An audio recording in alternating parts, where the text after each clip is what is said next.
बिस्मिल्लाहिर्रहमानिर्रहीम। अस्सलाम वालेकुम। अमेरिका के शहर न्यूयॉर्क में वाक़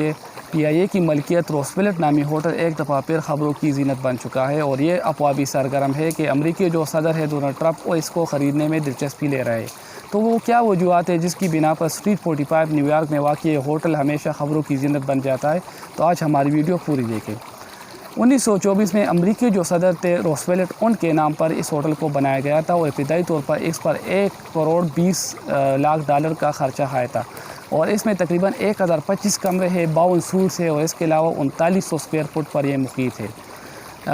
1989 में PIA की जानिब से एक मुआहदे के तहत इसका लीज़ लिया गया था कि 20 साल बाद अगर PIA चाहे तो इसकी जो बिल्डिंग है उसको ख़रीद सकता है। तो PIA ने एक सूदी शहज़ादे फैसल बिन खालिद बिन अब्दुल अज़ीज़ के साथ मिलकर इसका लीज़ लिया था और ठीक 20 साल बाद एक तवील कानूनी जंग के ज़रिए, क्योंकि इसका जो मालिक था उसके मुताबिक इसकी जो कीमत बनती थी वो इससे कई ज़्यादा थी, लेकिन PIA ने एक तवील कानूनी जंग के ज़रिए केस जीता। उसके बाद इसको $39.5 मिलियन में इसको ख़रीदा और तब से ये जो होटल है PIA की मलकियत बन चुका है। और बाद में 2005 में जो सूदी शहज़ादा था उसके साथ भी एक डील की गई और उस डील के तहत उससे 99% जो शेयर थे PIA ने अपने नाम कर लिए और 1% जो शेयर था वो सूदी शहज़ादे के पास रह गया। उसके बाद से रोस्वेल्ट होटल के लिए बहुत ज़्यादा कोशिश की गई और मुख्तलिफ़ अदवार में इसको प्राइवेटाइज़ करने और दीगर जो इसके बारे में काम करने की कोशिश की गई, लेकिन बदकिस्मती से वो कोई भी जो इसके हवाले से इक़दाम था वो इसके लिए फ़ायदेमंद साबित ना हो सका। PIA जैसा कि आप जानते हैं 2008 से लेकर 2018 के दरमियान इंतहाई खसारे में था और हर साल जो खसारा था दूसरे साल उससे खसारा कई ज़्यादा बढ़ जाता था, लेकिन खुशकिस्मती से 2018 में जो नई सेटअप आई है तो उसके बाद से PIA में बेहतरी आना शुरू हुई है और उसकी जो आमदन है उसमें मुसलसल इजाफा हो रहा है। लेकिन इसके बावजूद वो आमदन इस काबिल नहीं है कि इस होटल को वो रिनोवेट कर सके और इसको चला सके। 2007 में इस होटल के रिनोवेशन पर $65 मिलियन की खतीर रकम लगाई गई थी और अब जो तखमीना लगाया गया है तो इसको रिनोवेट करने के लिए वो बहुत ज़्यादा है। तो मौजूदा जो गवर्नमेंट है, पाकिस्तान तहरीक-ए-इंसाफ की गवर्नमेंट ने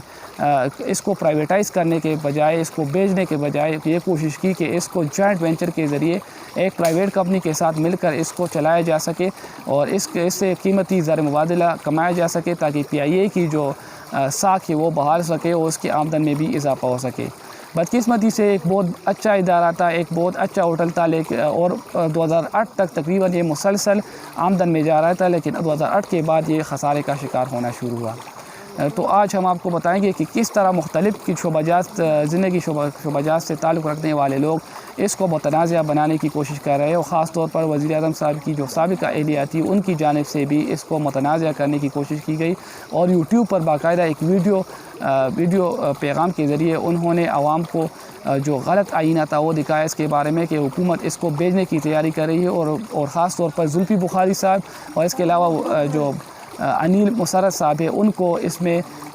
मिलाजन करने की कोशिश की गई और ये बताया गया कि ये दो शख्सियात इस जो कौमी इदारे है इसको औने पौने दामों ख़रीदना चाहती है। तो उन्होंने UK की अदालत में उन पर एक सूट दायर किया है और उसके ज़रिए उनको UK की अदालत में अब ये साबित करना पड़ेगा कि किस तरह जुल्फ़ी बुखारी साहब ने इस कीमती असासे को भेजने की कोशिश की गई और रयाम साहिबा की जानिब से अब बाकायदा एक कैंपेन लॉन्च किया गया है और लोगों से अपील की गई है ट्विटर के ज़रिए कि उनको फंड दे ताकि वो इसका मुकाबला कर सके। तो इंशाअल्लाह आने वाला वक्त जो है इसका फैसला सुना देगा कि कौन सही था और कौन गलत था। असल में हुकूमत इसको मुकम्मल प्राइवेटाइज़ करके इस अहम एसेट को खोना नहीं चाहती, बल्कि इसको जॉइंट वेंचर के ज़रिए चलाना चाहती है ताकि एक दफ़ा फिर ये कौमी असासा कमाने के काबिल हो जाए। न सिर्फ PIA बल्कि मुल्क में हज़ारों rest houses, camp houses, governor houses को जॉइंट वेंचर के ज़रिए या मुकम्मल सरकारी इंतज़ामिया को हवाले करके आवाम के लिए अच्छी रेट पर खोल दिया जाए तो पाकिस्तान की आमदन में माकूल इजाफा हो सकता है। अगर आपको हमारी वीडियोज़ अच्छी लगती है तो हमारे चैनल को सब्सक्राइब करें, बेल आइकन को प्रेस करें ताकि आपको हमारे नए वीडियो के नोटिफिकेशन बर वक्त मिले। बहुत शुक्रिया, अल्लाह हाफ़िज़।